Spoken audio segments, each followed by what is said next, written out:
देखिए, जिस तरीके का आपका सवाल है कि यूपी सरकार का एक फैसला आया है नेम प्लेट को लेकर, सीसीटीवी कैमरों को लेकर, मास्क और दस्तानों को लेकर, तो सबसे पहले तो मैं ये बतला दूं कि नेम प्लेट का मामला अब से पहले भी चर्चाओं के अंदर रहा है और बड़ा ही गर्म मुद्दा रहा है। सुप्रीम कोर्ट का इसके बारे में फ़ैसला आ चुका है। तो जब सुप्रीम कोर्ट का फ़ैसला नेम प्लेट को लेकर आ गया है तो मैं समझता हूँ कि इस पर कोई बात करना वो गैर मुनासिब है। वो मेरे नज़दीक मुनासिब नहीं है कि उस पर कोई टिप्पणी की जाए या कोई बात की जाए। जहाँ तक ताल्लुक़ है सीसीटीवी कैमरों का, तो बिल्कुल होने चाहिए। रेस्टोरेंट के अंदर सीसीटीवी कैमरे भी होने चाहिए, सफाई सुथराई का ध्यान भी होना चाहिए, हाथों में दस्ताने और चेहरे पर मास्क भी होना चाहिए और सफाई सुथराई का भरपूर ध्यान होना चाहिए।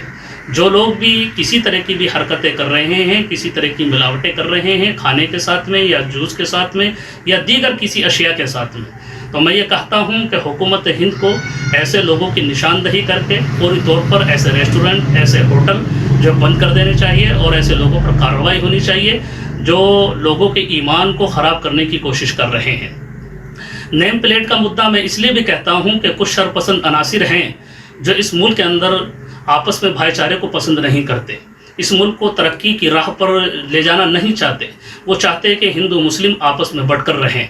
लेकिन हम ये संदेश देना चाहते हैं तमाम ही देशवासियों को कि हम मज़हब इस्लाम के मानने वाले हिंदुस्तान से मोहब्बत करते हैं और हम यही संदेश देना चाहते हैं कि इस मुल्क के अंदर जितने भी ज़ात और मज़ाहिब के लोग रह रहे हैं वो आपस में प्यार मोहब्बत के साथ में, इत्तेहाद इत्तेफाक के साथ में रहें। अगर किसी भी ज़ात और मज़ाहिब के लोगों को कोई तकलीफ़ पहुंची है तो उनके सुख दुख के अंदर तमाम ही लोगों को शरीक होना चाहिए।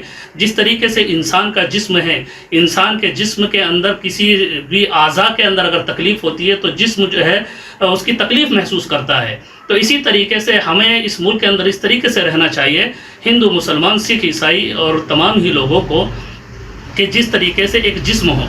अगर हिंदू मज़ाहिब के लोगों को कोई तकलीफ़ पहुंचती है तो मुसलमानों को उसकी तकलीफ़ होनी चाहिए।